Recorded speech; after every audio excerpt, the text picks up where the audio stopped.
교회의 정체성을 말하면서 우리는 강조점에 따라서 다양한 어떤 그 이야기를 할 수가 있을 거예요. 교회가 어떤 교회인가? 예배하는 교회, 하나님을 높이는 것, 그것이 교회의 목적이고 존재. 예배하는 교회가 교회의 정체성일 수 있겠죠. 그리고 또 전도하고 선교하는 교회, 그렇죠. 말씀을 선포하는 교회, 가르치는 교회, 그리고 봉사하는 교회, 또 구제하는 교회, 아름다운 교제가 넘치는 교회, 바른 성례와 성찬이 이루어지는 교회 등등, 강조점에 따라서 교회는 이런 일을 해야 합니다. 이런 일을 해야 진짜 교회입니다. 이렇게 우리가 정의를 내릴 수 있을 것입니다. 그런데 지난주에 우리가 4일 첫 번째 금요 심야 기도를 하면서 말씀을 여러분 기억을 하실지 모르겠어요. 마태복음 21장 12절 13절 말씀을 중심으로 제목은 내 집은 기도하는 집이라, 내 집은 만민이 기도하는 집이라 하는 제목으로 말씀을 전했는데, 그 말씀에 의한다면 교회의 교회됨은 어디에 있다고 할 수 있는가? 교회의 정체성, 교회가 이거 해야 된다라고 했을 때 교회의 참 모습, 교회의 참된 모습, 교회의 참된 기능, 교회의 존재의 의의와 목적인 바로 기도하는 교회여야 한다 하는 것입니다. 그리고 또 그래서 교회의 다른 이름은 기도의 집, 그리고 이 교회가 기도의 집이라는 거예요. 그리고 이 기도의 집에 사는 사람들은 다 기도의 사람, 그렇죠? 기도의 집에 사는 사람은 다 기도의 사람이죠.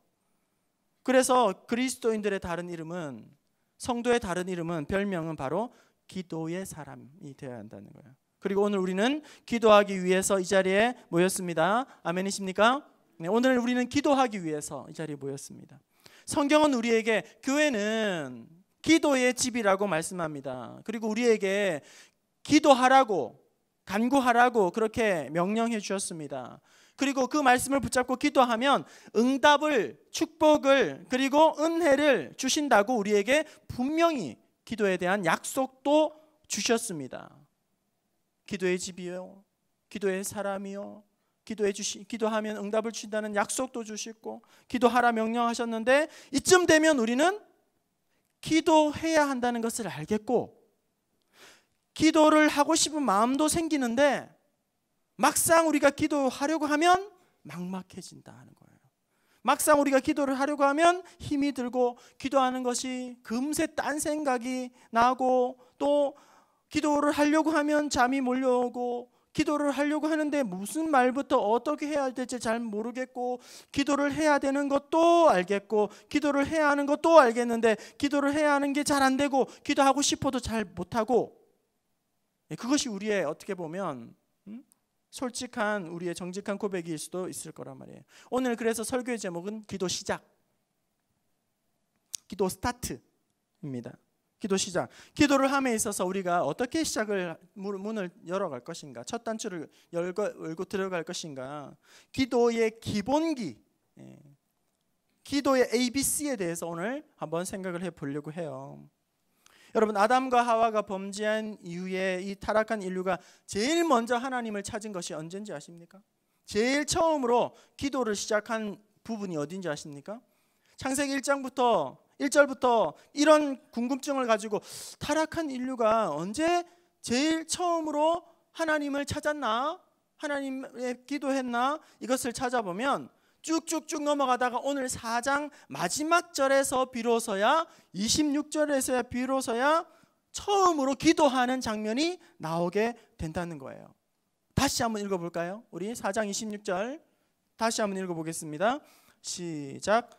셋도 아들을 낳고 그의 이름을 에노스라 하였음에 그때의 사람들이 비로소 여호와의 이름을 불렀더라. 그때의 사람들이 비로소, 셋도 이러니까 세 명인가 이렇게 생각하시는 분도 있겠지만, 가인과 아벨이 죽잖아요, 그죠? 그 대신 주신 아들이 셋이에요. 셋, 이름이 셋이에요.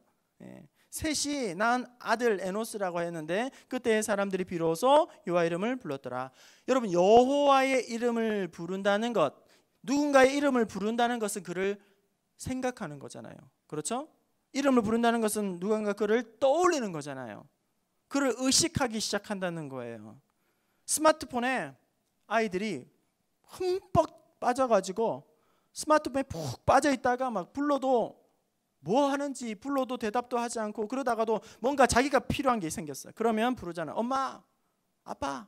스마트폰에 잔뜩 빠져 있다가 집 필요한 게 있으면 엄마, 아빠, 할아버지, 할머니 그제서야 떠올리면서 이렇게 찾지 않습니까?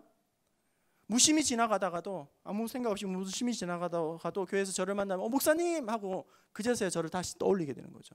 의식하게 된다는 말이에요. 우리가 너무 유명하고 모든 아마 대부분의 사람들이 아주 사랑하는 시, 김춘수 시인의 꽃, 여러분 잘 아시기 바라요. 한번 제가 다시금 들려드릴게요.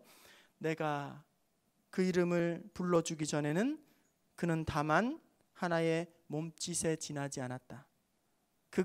내가 그의 이름을 불러주었을 때 그는 내게로 와서 꽃이 되었다. 내가 그의 이름을 불러준 것처럼 나의 이 빛깔과 향기에 알맞는 누가 나의 이름을 불러다오.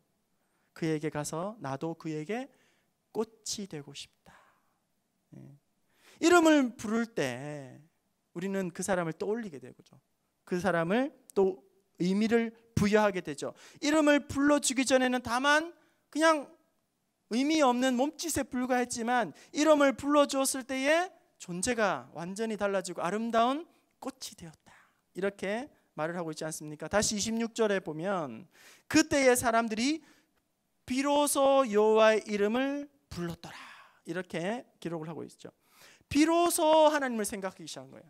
비로소 하나님께 시선을 돌리기를 시작했다는 말입니다. 하나님은 기다리고 또 기다리고 또 기다리고 있었는데 이제야 비로소 그들이 하나님을 찾기 시작했다. 하나님을 부르기 시작했다. 하나님의 이름을 바라보면서 하나님에게 시선을 다시금 고정하고 향하고 있다는 거예요. 여러분, 하나님은 기다리고 또 기다리고 계십니다. 지금도 기다리고 또 기다리고 계십니다. 좀 가슴 시린 이야기를 제가 읽은 적이 있어요. 여러분에게 소개해드립니다. 한 노인이 있었습니다. 고령의 그는 스스로 자기 몸을 돌보지 못할 만큼 쇠약해졌습니다. 자녀들은 아버지를 요양원에 맡기기로 결정했습니다. 마침 딸이 요양원 근처에 살고 있어서 매주 오후에 남편과 자녀들을 데리고 그 노인을 방문하곤 했습니다. 노인은 주일 오후만 되면 딸과 사위와 외손자들이 오기만을 기다렸습니다. 사실 노인은 일주일 내내 그날만을 학수고대했고 언제나 밖에 나가서 그들을 기다렸습니다.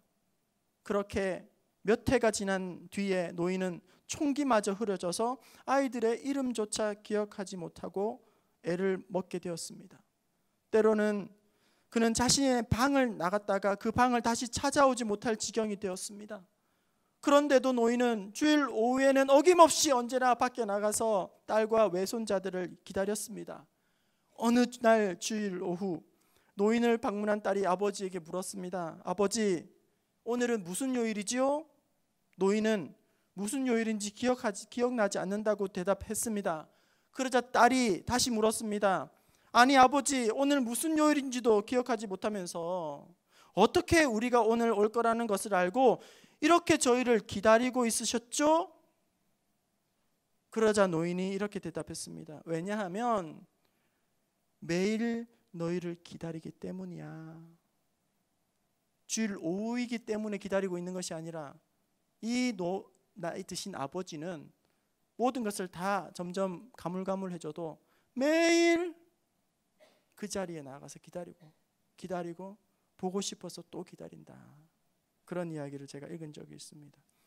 우리 아버지 하나님의 마음이 이런 마음이 아닐까요? 기다리고 또 기다리는 하나님이 아니실까요? 어쩌다가 한번 기분 좋을 때 하나님을 찾는 게 아니라, 어쩌다가 한번 마음 내키면 하나님을 찾아주는 게 아니라, 어쩌다가 한번 주일 시간에만 하나님을 찾고 하나님을 부르는 것이 아니라 우리의 삶의 모든 순간순간마다 우리 하나님은 곁에 계시기를 원하고 하나님과 함께 동행하기를 원하신다는 것입니다.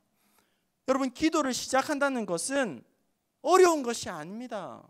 기도를 시작한다는 것은 아주 대단히 거창하거나 아주 특별한 일이 아니라 하나님을 생각하고 주님을 생각하고 그의 이름을 부르는 것이 기도의 시작이라는 거예요. 그때의 우리의 마음의 시선이 이제는 하나님께로, 그분께로 옮겨지는 것입니다.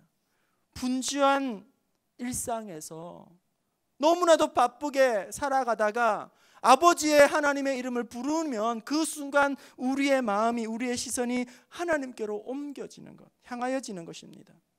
교회는 기도의 집이고 그리스도인은 기도의 사람이고 기도를 해야 하는 것도 너무너무 잘 알고 기도도 하고 싶은 마음이 있는데도 불구하고 막상 기도하려고 하면 부담이 느껴집니다. 막상 기도하려면 힘이 듭니다. 그래서 기도하기 위해서는 단단히 결심하고 단단히 각오해야만 한다고 생각합니다. 기도하면 응답을 꼭 받아야 한다고 생각을 하고 충만해야지만 기도할 수 있을 것 같습니다. 그러니까 단단히 결심이 서지 않으면 아예 기도조차도 하지 않으려고 합니다. 기도 시작을 엄두조차 내지 못하고 하더라도 기도는 단단히 마음 먹어야 하기 때문에 오래 할 수 없는 그런 너무나도 극복하기 어려운 문제요 산이라고 그렇게 우리는 생각을 하게 된다는 것이죠. 하지만 여러분, 기도가 주님의 이름을 부르는 것에서 시작된다고 생각해 보세요. 이름을 부르는 것으로부터 기도가 시작된다고 생각하면 여러분 어떻습니까? 이름을 부르는 것으로 기도가 시작된다고 했을 때에 아침에 눈을 떴을 때에도 기도는 가능해요. 이름을 부르는 것만으로 기도가 시작된다면 우리가 눈을 뜨는 그 순간부터 기도를 할 수 있어요. 그리고 길을 걸어가다가도 어떻습니까? 기도할 수 있습니다. 일을 하다가도 아버지의 이름을 부르는 것이 기도의 시작이라면 우리는 기도할 수 있습니다. 공부하다가도 기도할 수 있습니다. 기도는 얼마든지 가능하다는 거예요. 빨래를 개다가도 기도할 수 있습니다. 아버지 이름을 부르면 우리는 그 즉시로 하나님과 연결되는 거예요. 우리의 마음이 그쪽으로 옮겨지는 거예요. 향하여지는 것입니다. 그래서 데살로니가 전서 5장 16절에서 18절 항상 기뻐하라, 쉬지 말고 기도하라. 쉬지 말고 기도하라. 불가능한 일인데? 있을 수 없는 일이잖아. 왜 우리를 이렇게 기도의 불구자로 만들어버렸지? 항상 기도만 생각하면 주눅들게 만들어버리는 거야. 기도꾼 아니면 안 되지. 이건 특별한 성도만이 할 수 있는 일이야. 평생 새벽제단 쌓은 분들만 할 수 있는 기도 은사 받은 사람들만 쉬지 말고 기도하라는 것이 가능한 일이야. 나하고는 상관없어. 이렇게 우리가 생각을 한단 말이에요. 하지만 하나님의 이름을 부르는 것이 기도의 시작이라면 우리는 눈을 뜰 때부터 기도할 수 있고 걸어가면서도 그걸 기도할 수 있고 일하면서도 기도할 수 있고 공부하면서도 기도할 수 있고 무엇을 할 때라도 우리는 기도할 수 있다는 거예요.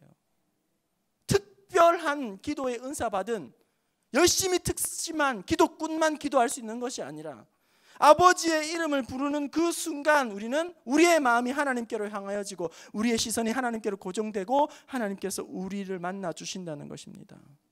하나님을 이름을 부르는 순간 우리의 기도는 시작됩니다.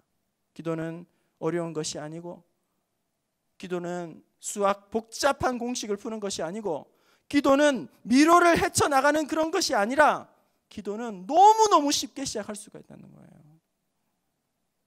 이런 기도의 시작, 하나님의 이름을 부르는 기도는 성경에 아주 흔하게 여러분 보세요.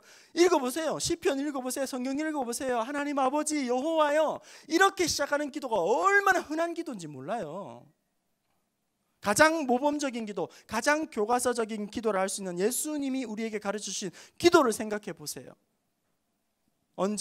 제가 다음에 이 주님 가르치신 기도에 대한 이 부분에 대해서 좀 더 구체적으로 깊이 살펴보겠지만 여러분, 주기도문의 이 시작만 봐도 역시 아버지의 이름을 부르는 것부터 기도가 시작된다는 거예요. 하늘에 계신 우리 아버지여, 이름이 거룩히 여김을 받으시며, 여기도 이름 나오잖아요. 그죠? 하늘에 계신 우리 아버지여, 기도가 시작되고 있는 것입니다. 먼저 아버지의 이름을 부르고, 그것이 기도의 시작이며, 아버지의 이름을 부르는 것은 이제 내게 머물러 있었던 마음의 시선을 하나님 앞에 옮기는 것이고, 이것이 기도의 핵심이라는 거예요. 누구나 다 기도할 수 있습니다. 누구나 다 진짜 기도할 수 있습니다. 우리가 흔히 말하는 기도의 문제점이 무엇인가? 우리가 드리는 기도에 뭐가 문제인가? 기도를 한다고 하면서 여전히 마음의 시선이 나 자신에게 머물러 있다는 거예요. 내 안에 갇혀 있다는 겁니다. 내 걱정, 내 염려, 내 소원, 내 문제, 내 상황, 내 고통, 온통 내 마음이 내 안에서 시선이 고정되어 있다는 것이, 머물러 있다는 것이, 그렇게 고정된 채 그렇게 기도를 계속하고 있으니까 기도가 문제에 압도를 당하는 거예요. 내 문제, 내 걱정, 내 팔자, 내 고통, 내 아픔, 내 걱정, 내 염려, 온통 이걸 묵상하다 보니까 그 문제에 눌려서 내가 막 압도를 당한다는 거예요. 입술로는 아버지 아버지 하면서 항상 내 안에서만 맴돌고 내가 만들어 놓은 성에서 조금도 벗어나지 못하고, 그러니까 성령의 임재하심을 느끼기보다는 오히려 자기의 생각의 틀 안에 갇혀가서 조금도 나아가지 못하는 거예요. 내 생각의 소용돌이에 갇혀서는 기도가 조금도 뻗어나가지를 못하는 겁니다. 기도가 성숙하지 못한 기도를 하는 거예요. 수십 년 기도하면서도. 이제 여러분 기도할 때 기도 좀 시작을 바꾸십시오. 나를 향하지 말고, 나 자신에게 집중하지 말고, 우리 예수님이 가르쳐주신 기도처럼 먼저 아버지의 이름을 부르고 다음에 마음의 시선을 하나님께 옮겨 놓으십시오. 내 생각, 내 마음에만 고정하는 시선을 이제는 하나님께로 향하여 주십시오. 그렇게 기도하면서 내 생각에서, 내 생각 속에서 여행하고 또 여행하는 것이 아니라 살아계신 하나님이 내 생각에 들어오셔서 온전히 다스려 주시고 나를 통치하여 주시도록, 그렇게 하나님 앞에 기도해 보십시오. 얼마나 기도가 풍성해지겠어요? 얼마나 기도의 은혜가 있겠습니까? 얼마나 기도가 충만하겠습니까? 낙심 없어요, 기도에. 우리의 문제 앞에서는 나는 너무 작은 존재이죠. 문제 앞에서 나는 너무나도 연약한 존재이죠. 삶의 무게를 견디기가 너무너무 힘들죠. 염려와 스트레스가 나를 얼마나 짓누르고 힘들게 하고 있습니까? 하지만 잠시 눈을 감고 아버지하고 이름을 불러보세요. 그러면 나의 염려를 풀어놓기 전에 나의 마음의 시선 하나님 앞에 옮겨놓으면 하나님이 얼마나 크고 놀라우신지, 하나님이 얼마나 뛰어나신지, 위대하신지, 거룩하신지, 그렇게 하나님을 바라보면서 기도하고 고백을 하기 시작하면 우주의 먼지보다 작은 나를 내가 하나님 앞에 부르는 하나님, 이 부르심은 하나님이 얼마나 크고 위대하신지, 그 하나님이 나의 기도를 지금 듣고 계시다. 그러면서 내 마음에 화평이 깃들게 되는 거죠. 나는 너무너무 작은데 우리 하나님은 너무너무 크신 분이에요. 그 크신 하나님이 나의 작은 신음조차 듣고 계시고 그 기도에 응답하신다. 제 이야기를 잠깐 하겠습니다. 제가 부평중앙교회 청빙받는 과정에서 귀가 번쩍 뜨시죠? 네. 졸음이 살짝 가시죠? 네. 제가 부평중앙교회 청빙받는 과정에서 결정 나기 전에 얼마나 마음이, 그렇죠? 복잡했을까요? 얼마나 마음이 어려웠을까요? 애간장을 얼마나 썼을까요? 그죠? 기도하면서 청빙 서류 준비하고, 기도하면서 청빙 서류 보내고, 그리고 그 결과 1차 결과 기다리고, 2차 설교를 하고, 또 결과를 기다리고, 공동의회를 기다리고, 최종 결과가 나오기까지 그 한 2달 정도, 얼마나 여러분 하루하루 시간이 정말 피를 말리는 시간이에요. 여러분은 뭐 상관이 전혀 없었겠지만 얼마나 생각이 복잡하고 힘들고 어렵고 애간장을 녹이는 그런 저희 아버지께서 이 2달 기간 동안 4kg, 5kg가 빠졌어요. 잠이 안 오신다는 거예요. 자다가도 벌떡 깨가지고 기도하다가 다시 주무시고. 기도하다. 여러분 조금 상상이 가세요? 그렇게 하면서 하는데 최종 결정이 났어요. 그리고 이제 공동의회를 거치면서 결정난 후에 이제 이후에 부임하기 전에 한 세 차례 정도 우리 장로님, 시무 장로님들 미팅이 있었어요. 미팅을 만나면서 돌아가면서 이런 말씀하시는 거예요. 김 목사님 기도 진짜 많이 하신 것 같네요. 결과 나오고 나서 김 목사님 참 기도 많이 하신 것 같네요. 이게 무슨 말인지 아세요, 여러분? 전혀 엉뚱한 사람이었다는 거예요. 전혀 예상치 못한 사람이었다는 거예요. 정말 알 수 없는 일이다 이거죠. 전혀 이름도 보도 듣지도 못한 어느 누구도 통해서 소개받지 않은 전혀 예상을 빗나간 사람이 결국 청빙되었다는 겁니다. 근데 제가 여러분 단언컨대 말씀드릴 수 있는 것은 서류 심사 140몇 명 그리고 또 나중에 3명 설교 단언컨대 제가 모든 사람들보다 제일 많이 기도했을 겁니다. 제가 제일 많이 기도했을 거예요. 저도 많이 기도했지만 저뿐만 아니라 저를 아는 엄청난 많은 사람들이 저를 위해 기도했습니다. 왜 제가 이런 말씀 드리냐면 10월 9일 날 제가 여기 설교했어요. 두 번째 주일날 설교했어요. 10월 9일 날 설교를 하고 그 다음 날 월요일부터 교회가 60일 저를 위해서 한 게 아니고 느닷없이 그 교회 담임 목사님께서 60일 아침 저녁으로 특별 기도회를 선포하셨어요. 그 전에 계획은 돼 있던 거죠.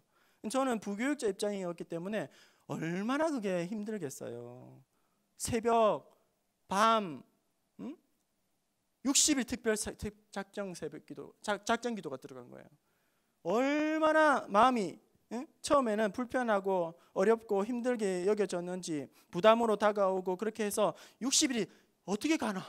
이 60일이 어떻게 가나? 야, 진짜 숨 넘어가시겠네. 그런데 여러분 그 과정이 이제 청빙 받는 과정이에요. 결과가 진행되는 과정이에요. 막 계속 교회 안에서 그런 가운데에서 제가 막 시간 얼마나 힘들고 어렵고 복잡하고 막 애간장을 쓰고 그렇게 마음이 그랬다는 제가 말씀을 드렸잖아요. 그런 가운데에서도 엎드려 기도하는 순간만큼은 하나님께서 평화를 주세요. 엎드려 기도하는 시간만큼은 염려가 사라지는 거예요.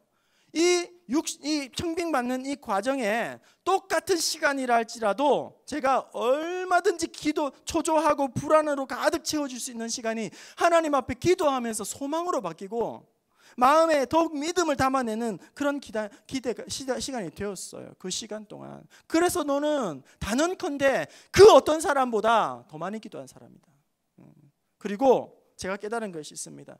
하나님께 시선을 고정하고 옮기면 사는구나. 그렇게 힘든 순간에도 기도하면 하나님 평화 주시는구나.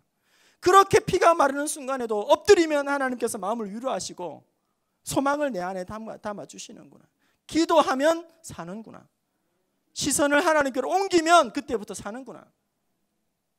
여러분 하나님께 시선을 옮기는 것만 해도 사는 거예요. 오늘 여러분 기도할 때에 먼저 하나님의 이름을 부르시고 그분께 여러분의 시선을 옮겨 놓으십시오. 그분께 여러분의 마음을 옮겨 놓으십시오.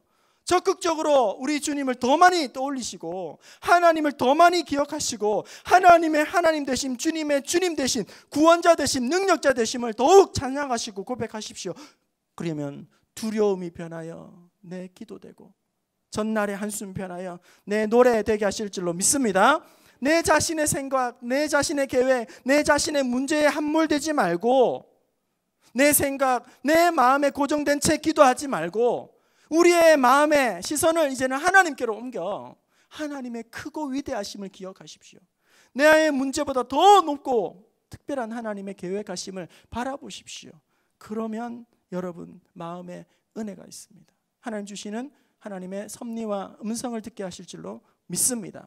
오늘 하나님 앞에 그 능력을 의지하고 내 안에 내 문제에 갇히는 것이 아니라 더 크신 하나님을 온전히 바라보고 신뢰하는 가운데에 하나님 주시는 참된 위로와 은혜와 하나님이 주시는 영적인 통찰력을 받고 돌아가는 이 밤 될 수 있기를 주님의 이름으로 축원합니다.